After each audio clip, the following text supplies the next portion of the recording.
In the summer of 1940, Britain stood on the edge of invasion.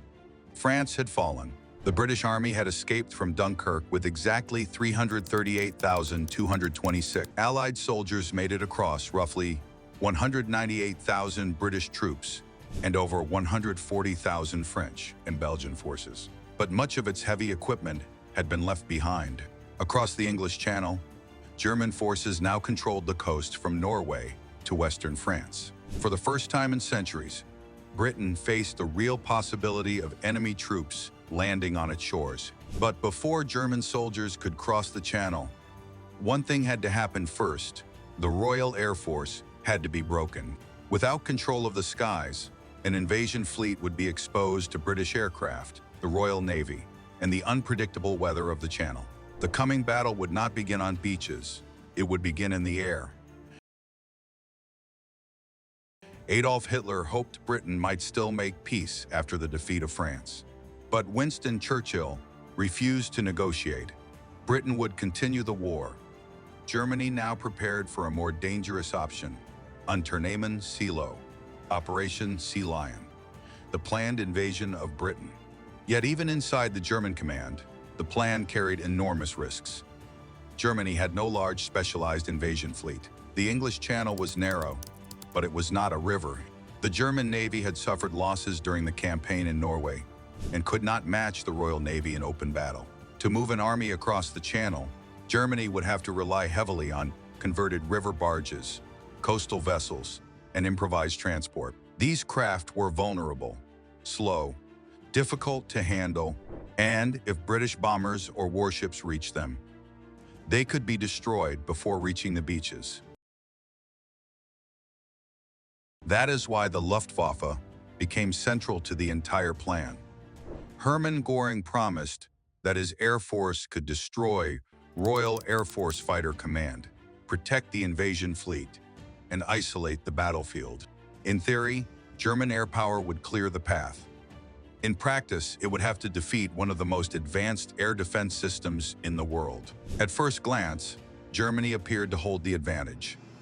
The Luftwaffe had gained experience in Poland, Norway, the Low Countries, and France. Its pilots had flown in real combat. Its air fleets were now positioned across occupied Europe.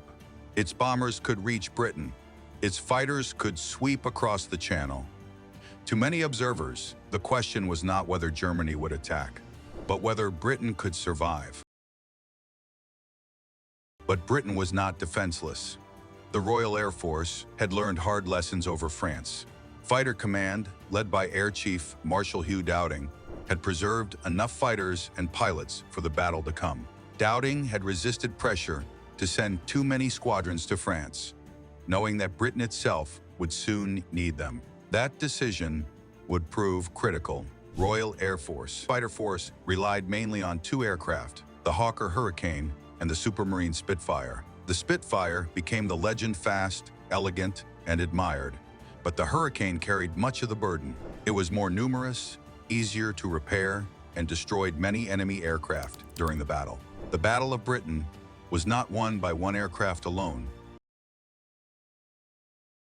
Across the Channel, the Luftwaffe prepared its own plan.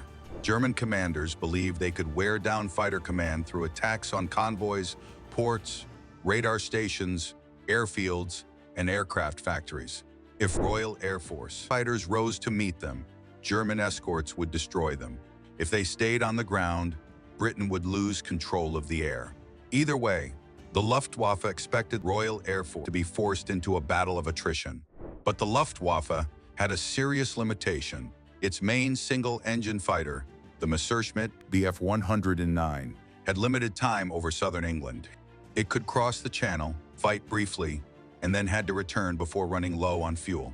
German bombers often needed protection, but the fighters protecting them were operating near the edge of their range. The battle began not with a single decisive strike, but with pressure along the Channel. In July 1940, German attacks targeted shipping convoys and coastal areas. This phase became known as the Kanalkampf, the Channel Battle.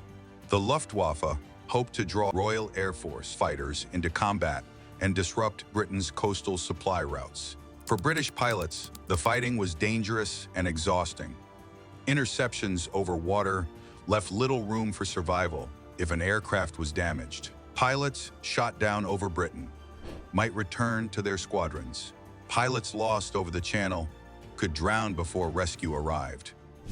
Every aircraft mattered. Every trained pilot mattered even more. The Luftwaffe then escalated. On the 13th of August 1940, Germany launched Adlerangriff Eagle attack. This was intended to be the major offensive against Fighter Command. The aim was to destroy the Royal Air Force in southern England, crush its airfields, and open the road to invasion. But from the beginning, the operation faced confusion. Weather disrupted plans. Some formations took off while others were delayed or recalled. German intelligence about British radar, airfields, and fighter strength was incomplete. Germany was attacking an enemy system it did not fully understand. One of the Luftwaffe's early targets was Britain's radar network. Along the coast, tall steel towers formed the chain-home system. The chain-home radar network utilized an estimated total of 300 to 400 individual towers across the UK. By the end of World War II, the system relied on 50 operational stations, with each standard station featuring pairs of 4 steel transmitter towers, 350 to 360 feet tall, and 4 wooden receiver towers, 240 feet tall. These stations could detect incoming formations while they were still over the sea. But the radar sites were not always easy to destroy permanently. Even when damaged, many could be repaired quickly, and German commanders did not fully recognize how vital the entire network was. This is one of the less obvious truths of the Battle of Britain. Radar alone did not save Britain. The real strength was the system behind it. Radar warnings went to filter rooms. Information was sorted, interpreted, and passed to sector stations. Controllers then directed squadrons to intercept the enemy. This meant Royal Air Force fighters did not have to patrol blindly. They could be sent where they were needed. By mid-August, the Luftwaffe turned more heavily against Royal Air Force. During the Battle of Britain, Royal Air Force utilized approximately 50 operational airfields for Fighter Command. These bases were divided into 4 main groups, 10, 12, 11, 12, and 13. Sector stations such as Biggin Hill, Kenley, Tangmere, and others came under attack. Hangars burned. Runways were cratered. Communications were damaged. Pilots and ground crews worked under constant pressure. These attacks were dangerous because they struck at the nerve centers of Fighter Command. Destroying aircraft in the air was one thing. Crippling the ground organization that controlled them was another. If sector stations failed, Royal Air Force could lose the ability to coordinate its defense, even if aircraft still existed.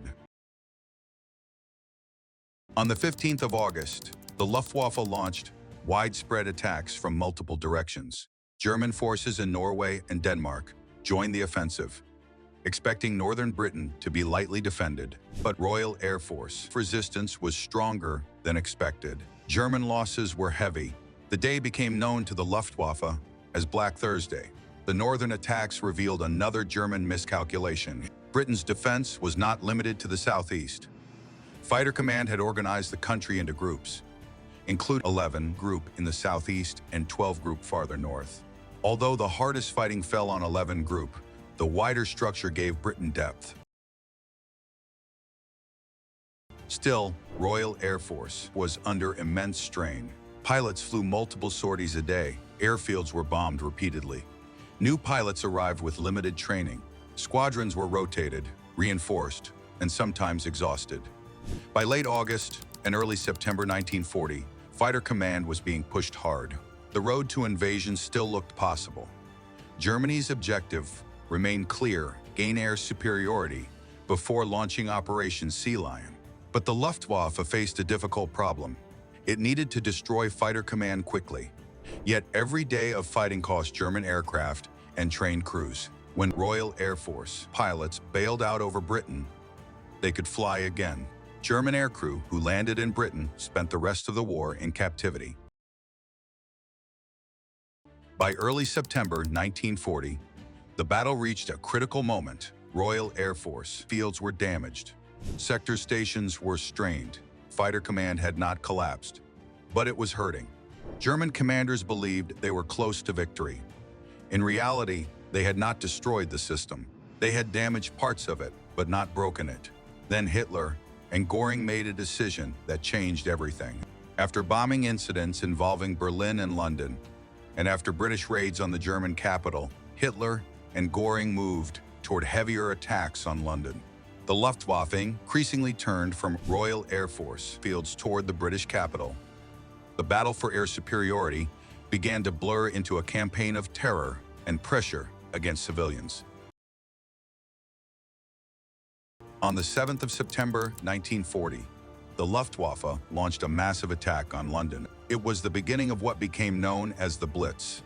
For the people of the capital, the war had entered a new and terrifying phase. For Fighter Command, the battle was not over. The question now was whether Britain's air defense system could keep fighting long enough to deny Germany the skies. Germany had reached the skies over Britain, but that was not enough. But the Luftwaffe had not achieved what it needed most. The Royal Air Force Fighter Command still existed. Its pilots were exhausted. Its airfields were damaged. Its system was strained, but it had not been destroyed. And as the battle moved into its next phase, the hidden strength of Britain's defense would become clear. Next time, the system that kept Britain fighting. Radar, control rooms, international pilots, repair crews, aircraft production, and German miscalculations all played their part.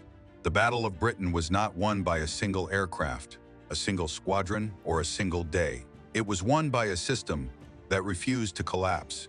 Like this video and subscribe to this channel to not miss out on any new videos.